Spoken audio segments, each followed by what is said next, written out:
తూర్పు నియోజకవర్గం ఎమ్మెల్యే మహమ్మద్ నజీర్ ఆధ్వర్యంలో తూర్పు నియోజకవర్గ సర్వసభ్య సమావేశం పొన్నూరు రోడ్లోని తెలుగుదేశం పార్టీ కార్యాలయంలో నిర్వహించారు. ఈ కార్యక్రమానికి తూర్పు నియోజకవర్గంలోని నాయకులు కార్యకర్తలు హాజరయ్యారు.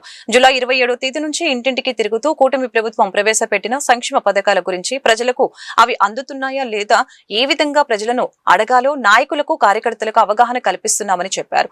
పార్టీలో పదవులు వచ్చినా రాకపోయినా పార్టీకి ప్రతి ఒక్కరూ కష్టపడి పనిచేయాలని సూచించారు.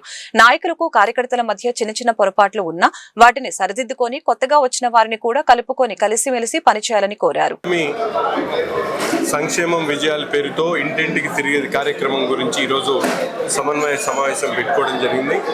తెలుగుదేశం పార్టీ కుటుంబ సభ్యులందరూ కూడా ఈ కార్యక్రమంలో పాల్గొని ఈ 45 రోజుల పాటు ఏ విధంగా కార్యక్రమాన్ని ముందు తీసుకొని వెళ్ళాలి, బూత్ లెవెల్ నుండి రాష్ట్ర స్థాయిలో వరకు ఉన్నటువంటి ప్రతి ఒక్క నాయకుడు కార్యకర్త కూడా దీంట్లో భాగస్వామి అయ్యేటువంటి విధంగా చెప్పినటువంటి మేనిఫెస్టోలో చెప్పినటువంటి అంశాలే కాకుండా కూటమి ప్రభుత్వం ఈరోజు రాష్ట్ర అభివృద్ధి కోసం కావాల్సినటువంటి కార్యక్రమాలు, ముఖ్యంగా గత ప్రభుత్వంలో ఈరోజు రాష్ట్రానికి రాజధాని ఏది అంటే చెప్పుకోలేనటువంటి పరిస్థితుల నుంచి ఈరోజు రాష్ట్ర రాజధాని పునర్నిర్మాణం వైపు అడుగులేసేటువంటి కార్యక్రమం, పోలవరం దగ్గర నుండి పెట్టుబడుల వరకు, అలాగే వికలాంగుల దగ్గర నుండి రైతుల వరకు, చేనేత కార్మికుల నుంచి గౌడ సోదరుల వరకు ప్రతి ఒక్కరికి కూడా అందాల్సినటువంటి సంక్షేమ కార్యక్రమాలను అందిస్తూ ముఖ్యంగా వాటిని చెప్పుకోవడానికి ఈరోజు పబ్లిసిటీ అనేది, ఎందుకంటే ముఖ్యంగా చూస్తూ ఉన్నాం ఎటువంటి అభివృద్ధి చేయకుండా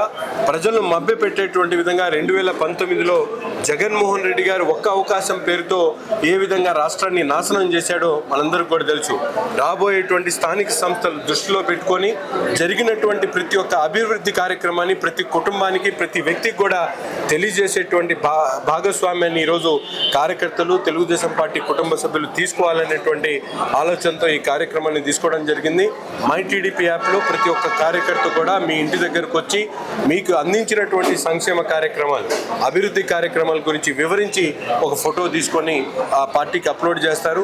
తప్పకుండా మీకు ఉన్నటువంటి సమస్యలను కూడా కనుక్కొని తద్వారా రాబోయేటువంటి రోజుల్లో ఈ కూటమి ప్రభుత్వం మరింత అభివృద్ధి సంక్షేమ కార్యక్రమాలు చేసి రాష్ట్రాన్ని అగ్రగామి రాష్ట్రంగా మార్చేటువంటి దిశగా ముందుకు సాగుతాం.